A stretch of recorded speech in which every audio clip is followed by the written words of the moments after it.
வணக்கம் உறவுகள் நண்பர் தமிழ் சொந்தங்களா, நீங்கள் எப்படி இருக்கிறீங்க? நல்லா இருப்பீங்கன்னு நான் நினைக்கிறேன். நானும் அதே போல் தேவனுடைய சுத்த கிருபையால் நல்லா இருக்கிறேன். இன்றைக்கு 15ஆம் தேதி பிப்ரவரி மாதம் 2026. ஜனவரி தொடங்கியது, பிப்ரவரி வந்து விட்டது. காலம் எப்படி ஓடுதுன்னு பாருங்கள். இன்றைக்கு 15ஆம் தேதியாகி விட்டது. அதெல்லாம் நீங்கள் எல்லாம் சுகபலத்தோடு இருக்கணும்னு நான் தேவனிடம் பிரார்த்தனை வேண்டிக் கொள்கிறேன்.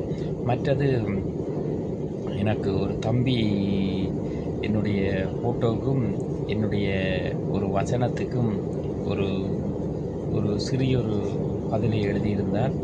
அந்த பதிலை நான் பார்த்துவிட்டு அவரையும் என்னோட ஃபேஸ்புக்கில் இணைத்திருந்தேன். நலமானதை பேசும் பொழுது நமக்கென்று சொல்லி எப்படியாவது ஒரு 4 பேர் இருப்பார்கள்.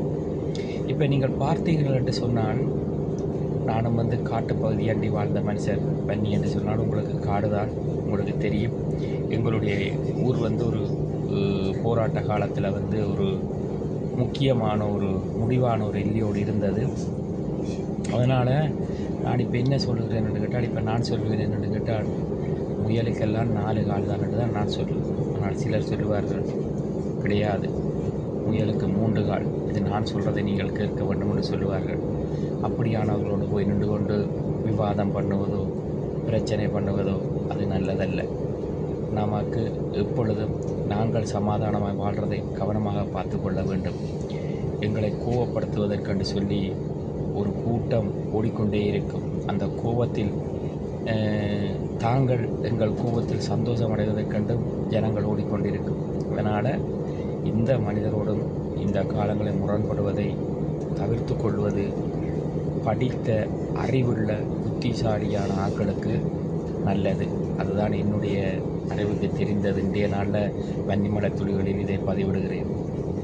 ஏனென்று கேட்டால், நான் இன்று காலையில் வேதத்தை எடுத்து லூக்காவை படித்து பார்த்தேன். லூக்காவோடு மினக்கடும் பொழுது அவர் கோத்திரங்களை பற்றி அப்படியே படிப்படிப்படியாக சொல்லிக்கொண்டே வருகிறார். கோத்திரங்களாக கதை சொல்லிக்கொண்டு வருகிறார். தேவன் என்ன சொல்லுகிறார் என்று சொன்னால், கோத்திரங்களை நான் ஆசீர்வதிக்கணும். தேவன் கோத்திரங்களை ஆசீர்வதிக்க வேண்டும் என்று சொன்னால் நாங்கள் என்ன செய்ய வேண்டும்? முதலாவது மனம் திரும்ப வேண்டும். மனம் திரும்புதலுக்கு ஏதுவான கனியை கொடுங்கள் என்று வேதம் சொல்லும். ஆனால் இப்போ என்னை எடுத்துக்கொண்டால் கூட நான் கூட என்ன சொல்லுவேன்?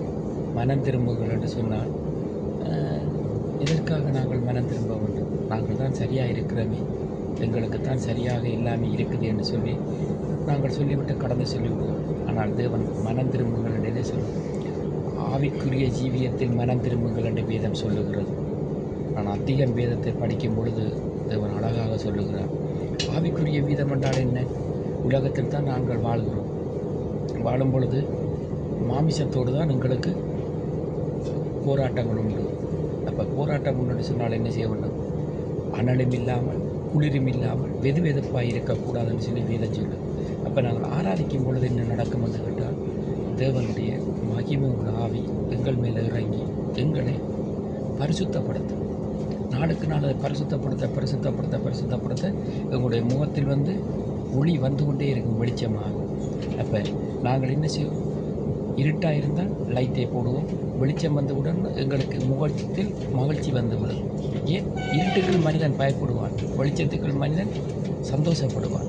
அப்படியாக நீங்களும் வேதத்தை படிக்கும் பொழுது பக்கத்தில் எங்கெங்கெல்லாம் ஆலயங்கள் இருக்குதோ அங்கெல்லாம் செல்லுங்கள். பரிசுத்தோய்வு பரிசுத்தமாக கழித்துக் கொள்ளுங்கள். கண்டிப்பாக உங்கள் ஒவ்வொருவருக்கும் தேவனுடைய சன்னிதானம் நிச்சயமாக நீங்கள் ஒவ்வொருவருக்கும் தேவைப்படும்.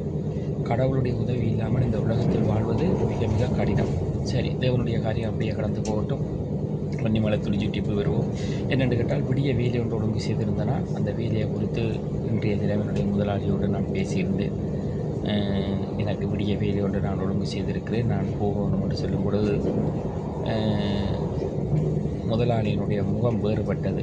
ஆனால் நான் சொன்னேன், நீ கோபப்பட வேண்டாம், என்னுடைய சூழ்நிலை சிச்சுவேஷன் இப்படி இருக்கிறதால எனக்கு அவசியம் என்ன ஒரு வேலை வேண்டும், அதை நான் செய்கிறேன் என்று சொல்லும் பொழுது உண்மையிலேயே ஒரு குறிப்பிட்ட நேரம் வரைக்கும் அவர் என்னோடு பேசவில்லை. பேந்து சொன்னார், மேலே வான்னு சொன்னார். மேலே போகும் பொழுது எல்லா விடயத்தையும் என்னோடு பேசினார்.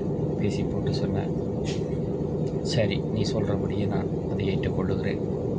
நீ அந்த வேலையை நீ செய், ஆனால் என்னுடைய இடத்துக்கு இந்த நேரத்துக்கு வா என்று சொல்லி இருந்தார். ஏன் இதை சொல்லுகிறேன் என்று கேட்டால், என்னை பெருமைப்படுத்த வேண்டிய அவசியம் எனக்கு கிடையாது. எனக்கு எப்பொழுதும் என்னை சந்தோஷமாக பேசுவதற்கும் கதைப்பதற்கும் எனக்கு நண்பர்கள், தம்பிமார்கள், அண்ணன்மார்கள் இருக்கிறார்கள். ஆனால் ஒரு இடத்தில் வேலை செய்தால் அந்த முதலாளிக்கு நாங்கள் விசுவாசமாக இருக்க வேண்டும். அது தமிழ் முதலாளியாக இருந்தாலும் சரி, சிங்கள முதலாளியாக இருந்தாலும் சரி, பிரெஞ்சு முதலாளியாக இருந்தாலும் சரி, யாராக இருந்தாலும் ஒரு முதலாளிக்கு கீழே நீங்கள் வேலை செய்தால் விசுவாசம் முக்கியமாக இருக்க வேண்டும்.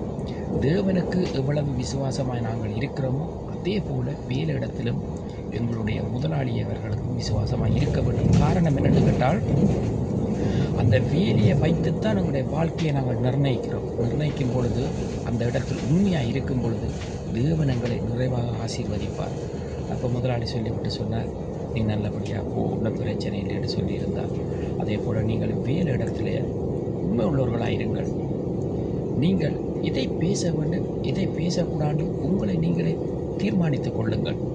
உங்களோட இவ்வளவு இலகிய மனம் உள்ளவர்களும் வருவார்கள், இரும்பு மனம் கொண்டவர்களும் வருவார்கள், கோப மனம் கொண்டவர்களும் வருவார்கள், எரிச்சல் உள்ள மனம் கொண்டவர்களும் வருவார்கள், பொறாமை உள்ள மனம் கொண்டவர்களும் வருவார்கள்.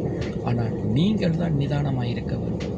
நீங்கள் சரியான முறையில் இருந்தால் உங்களை சுற்றி எத்தனை பேர் நின்றாலும் உங்களை எதுவுமே ஒன்றும் செய்யாது. வேதத்தில் அழகாக சொல்லுகிறது, உனக்கு எதிராக வருகிற ஆயுதங்கள் அனைத்தும் முறியடிக்கப்படும் என்று தேவன் சொல்லுகிறார். அதனால் நீங்கள் ஒவ்வொருவரும் உங்களுடைய வேலையிடங்களில் உண்மையாருங்கள், உங்களுடைய ஒவ்வொரு விடயத்திலும் உண்மையாருங்கள். நீங்கள் உண்மையாக இருக்கும் பொழுது உங்களுக்கு மகிழ்ச்சியின் ஒளி வரும், சந்தோஷம் வரும், சமாதானம் வரும், நிம்மதி வரும். போய் பேச பேச பேச இருதயம் என்ன செய்து, குர்ஆனில் சொல்லப்படுகிறது, ஒவ்வொரு புள்ளி புள்ளியாக விழுந்து இருதயமே கருத்து போயிடுவான். கருத்து போனால் ஆள் மறித்து போயிடும். அப்படியாக நீங்கள் இல்லாமல் உண்மையை பேசுங்கள், உத்தமனாய் வாழுங்கள். தேவன் உங்களோடு கூட இருப்பார். இன்றைய நாள் உங்களுக்கு நல்ல நாளாக இருக்கட்டும். அதே போல் என்னுடைய தம்பியாக்களோடு நான் எப்பொழுதும் பேசும் பொழுது இலங்கையில் உள்ள ஒவ்வொரு விடயங்களை தம்பி எனக்கு சொல்லுவார். அதை நலமாக கேட்கும் பொழுது, அதே போல் நீங்களும் விடுமுறை வரும்போது போக விருப்பப்பட்டால், உங்களுக்கு நான் ஏற்கனவே என்னுடைய ஃபேஸ்புக்கிலும் என்னுடைய யூடியூப்பிலும் உதயன் ட்ராவல்ஸ் என்று சொல்லி நான் அதை ஏற்றி இருக்கிறேன். இனி 4ஆம் மாதத்துக்கு பிறகு விடுமுறை வருகிறது. நீங்கள் என்னுடைய யூடியூப் ஃபேஸ்புக் பார்க்குற நீங்கள் அதில் நம்பர்கள் எல்லாம் குறிக்கப்பட்டிருக்கிறது. தொடர்புள்ள நீங்கள் போங்கள். உங்களுக்கு என்ன தேவையாக இருந்தாலும் அவர் அங்கு செய்வார். அதே போல் உங்கள் ஒவ்வொருத்தரிடமும் இருந்து விடைபெற்றுக் கொள்ளுகிறேன். உங்கள் அன்பு அன்றன். நன்றி, வணக்கம் என்பதும் சொல்லுகிறோம்.